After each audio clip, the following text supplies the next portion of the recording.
Genira Design Studio. What's up, y'all? It's your girl Lala, aka Chelle, aka Chelle, aka Michelle, my belle. And today is a short narrative on how I met Abioye. So my day started out like any other day. I cooked myself a big breakfast. Well, it was pancakes, bacon, and sausage, but it was big to me. And I hear a knock at the door. And I don't really know too many people in Havenwood, with the exception of people I meet at the diner, but they don't know where I live. So I think about it and I remember Angie. That's my girl. That's my dog. Like, death before dishonor for real. Right? So I'm thinking it's her because I know she just had a baby and she said she was going to bring him through. But because of the life that I used to live and she still live, getting up and visiting people, kind of a task more than it is a luxury. So the knocks get louder and faster. Now I'm ready to go off because I love you, Ange, but you don't pay no bills here. So I proceed with caution because like I kind of said before I got to Havenwood, I lived a hard and fast life. So I was good at thinking on my toes and staying alert. I approached the door slowly. Again, I gotta make sure nobody gonna come through shooting, busting glass, because the whole top half of my door is glass. Easy way to get got. So I peek my head around the corner. I'm looking slowly. I don't stick my head out enough to where I could get snatched or anything, but also if I get hit, it'll be like a light tap and not enough to take me out, because that's how much of my body I kept in the house. So I don't see anybody. I don't even hear anybody. So I just assume it's the neighborhood kids knocking and they probably hiding in the bushes somewhere. So I lean back to shut my door, and then I hear a noise from under me. So I look down, y'all, and it's a whole baby.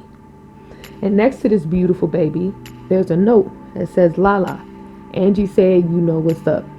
And it was signed by the devil himself, Troy. We won't get into Troy today, but just know there's a story behind that name. So Lucifer also leaves the message that if I needed him, I knew how to find him. Oh, I definitely knew how to find him, which is why I was so good at avoiding him. But y'all, I knew what that note meant, because Angie would never, ever walk away from her family. So I knew that meant Angie was gone. And the fact that Troy brought that baby here meant Troy had something to do with it. But that was another task for another day. In the meantime, I had to figure out what I was going to do. I got somebody's whole life in the palm of my hands. Like, I went from turning up, doing hood rat stuff with my friends, getting my cook on as often as I possibly could, to now I'm somebody's whole guardian. Like, I wasn't ready. But then again, you never really are. Now that was just a taste of my story. If you want more, drop it down below. But for now, let's get to this Zooby Animesh baby unboxing tutorial. Oh, alright, so the first thing you want to do is raise your baby, and it looks just like you saw it here and in the last clip. It's just the baby in the bassinet. Then you're going to left click it and click the open to inventory option so that everything goes in your inventory. Now you should be able to click your recents tab and it be there. There are plenty of filters, but this is not about all that today. And then there you should see 2 HUDs and your email registration. So you're going to drag that email registration object out onto the floor, just like you saw me do. And I'm just closing out my stuff so it's not in the way, and then you left click it.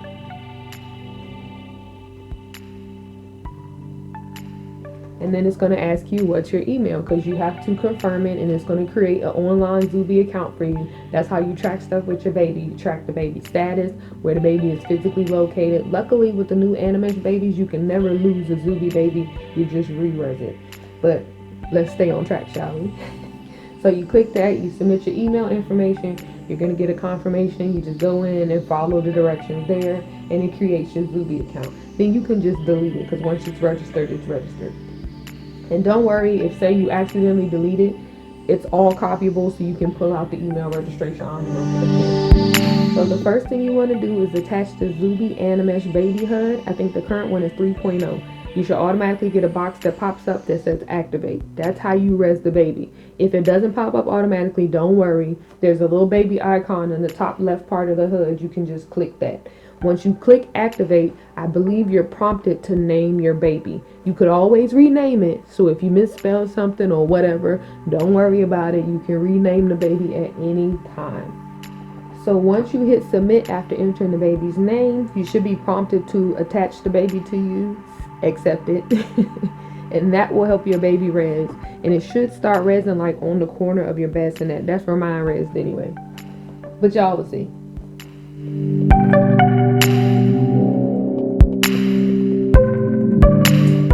So in the words of my girl Kiki, y'all know it's the comedian who dresses up as a female. But anyway, in the words of my girl Kiki, he's coming into form, okay? It starts by resing his hair, then his pamper. And I want to let y'all know I changed his skin and his hair. But y'all will see that in a whole nother video. I like to personalize my stuff because, you know, it's a lot of us in SL. And, you know, we don't want to be twinsies on everything. I want to thank you all for your patience. And I hope the tutorial was helpful. But now it's time for me to go back into character.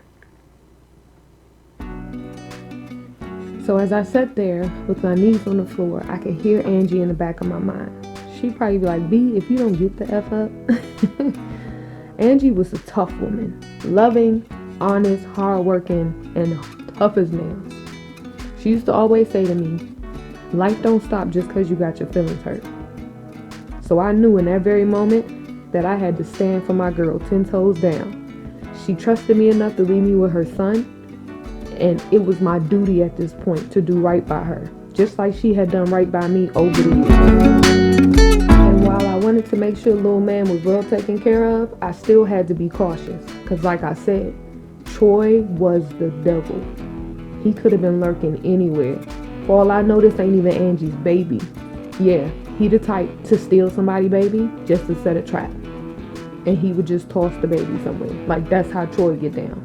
And after realizing that it's just me and little man, I pulled him into the house, noticing that Troy didn't dress him or even give him a blanket. And I locked the door after checking the windows like 10 times. I had 2 spare bedrooms. One I hoped for my future child, and by future I mean like 6 years down the line. And I had a rug in one particular room because I saw it at the mall and I just couldn't not get it, even though I didn't have any kids at the time. So needless to say, my new prince had a room already. I didn't have any furniture in it, but at least he had a space he could call his. I'm gonna be honest with y'all. I don't know what I'm gonna do. Like, do I tell him that I'm his mother and just let him live his life thinking I'm mom and I gave birth to him? Do I tell him I'm his mother and then when he grow up, I tell him about his real mother, Angie? What do I do? I don't even know, y'all, but I can give birth to this baby. This is my first time meeting him, and I already want better for him than I've ever had, than me and Angie's ever had. And I think a part of me is because I know that that's what she would have wanted. And then another part of me is like, it's the right thing to do. But then I'm wondering, is it a third part? Like, are my motherly instincts kicking in already? I don't know. How do you have motherly instincts without giving birth, without carrying? I don't know, y'all. But one thing I did know is I had a new life to take care of. It was no more ripping and running, doing what I like to do, how I like to do it. Your girl was on lockdown. How was I going to take care of this baby? I didn't have extra cash stashed away. I just started my business. I ain't have money like that. But you know what? Ange always kept a stash. So all I had to do was really think of where she would have kept it. Because like she told me plenty of places, but because of Troy, we always had to change it.